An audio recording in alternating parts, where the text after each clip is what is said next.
மத்திய அமைச்சருடைய பத்திரிகையாளர் சந்திப்புல அவங்க சொன்னதுல அவங்க கொடுக்கிற விளக்கமாக, நான் தேசத்துக்கு எதிராக குரல் கொடுப்பவர்கள், தேசிய இறையாண்மைக்கு எதிராக குரல் கொடுக்கிறவங்க, தேசிய கொடியை எரிக்கிறவர்கள் அல்லது தேசிய கொடியை தலைகீழா விடுவோம், குடியரசு தினத்தை நடத்த விட மாட்டோம், இப்படியெல்லாம் சொல்ற அதே நேரத்தில் தேசத்தையும் பிரதமரையும் அவமதிப்பவர்கள் அப்படின்றாங்க. அவங்க வெறும் பிரதமர் மட்டும் நான் சொல்லல, பிரதமரை விமர்சிக்கிறதுக்கு உங்களுக்கு உரிமை இருக்கு, நாங்க பதில் சொல்ல தயாரா இருக்கிறோம், ஆனா இது ஒட்டுமொத்தமா இப்படியான விஷயங்கள் எல்லாம் தான் நாங்க கண்டிக்கிறோங்கிறாங்க.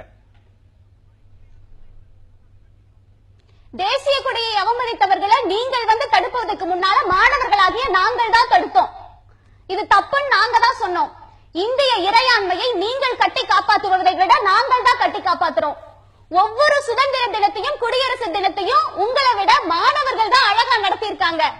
சரியா சார்? அப்ப நாங்களும் அதை வன்மையாக தான் கண்டிப்போம். நீங்கள் அதை எதிர்த்து பேசுறதுக்கு முன்னால நாங்க அதை எதிர்த்து பேசி அந்த மாதிரியான நபர்களை முற்றிலுமாக புறக்கணிச்சிருக்கோம்.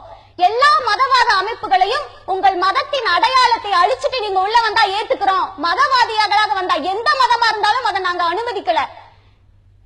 ஒரே ஒரு விஷயம் கேட்கிறேன் சார், இந்திய இறையாண்மைக்கு எதிராக நாங்க நடந்தோம் சொல்றாங்க போராட்டக்காரர்கள். எங்களுடைய போராட்ட களங்கள்ல இஸ்லாமியர்கள் தொழுகை நடத்தினாங்க, மற்ற மதத்தை சார்ந்தவர்கள் அந்த மத கடமையை அவர்கள் நிறைவேற்றுவதற்கு முழுமையான ஆதரவு கொடுத்தாங்க. எங்களை பொறுத்த வரைக்கும் இந்தியாங்கிறது வேற்றுமை ஒற்றுமை தான், எம்மதத்தையும் மதிக்கிறது தான் நாங்க படிச்சிருக்கோம், அதைதான் நாங்க நிறைவேற்றி காட்டணும். ஆனால் மத்திய அரசை சார்ந்த ஒரு அமைச்சர் இது எப்படி நடந்ததுன்னு கேட்டு ஒரு இந்து முஸ்லிம் பிரிவினைக்கான விதையை அங்க ஊன்றாரு. இந்திய இறையாண்மையை நாங்கள் மதித்து நடந்தோம், நாங்க தேச விரோதிகளா? இதற்கு எதிராக கேள்வி கேட்ட அவரு தேச விரோதியா? போராட்டம் நடந்துட்டு இருக்கும் பொழுது கோயம்புத்தூர்ல ஒரு முஸ்லிம் மாணவன் இந்து மாணவனை அடிச்சுட்டான்னு பேர் சொல்லி போடுறாரு. அத்தனை லட்சம் மாணவர்கள்ல எங்களுக்கே ஒருத்தர் பேர் இன்னொருத்தருக்கு தெரியாது, அவர் எங்கேயோ இருந்துட்டு பேர் சொல்லி போடுறாரு. அவரு தேச விரோதியா? இங்கிருந்தவங்க தேச விரோதியா? ஒரு எளிய மனிதன் தேசிய கொடியை அவமதிச்சான்னா உடனே அவனை தேச விரோதி குற்றம் சாட்டுறீங்களே.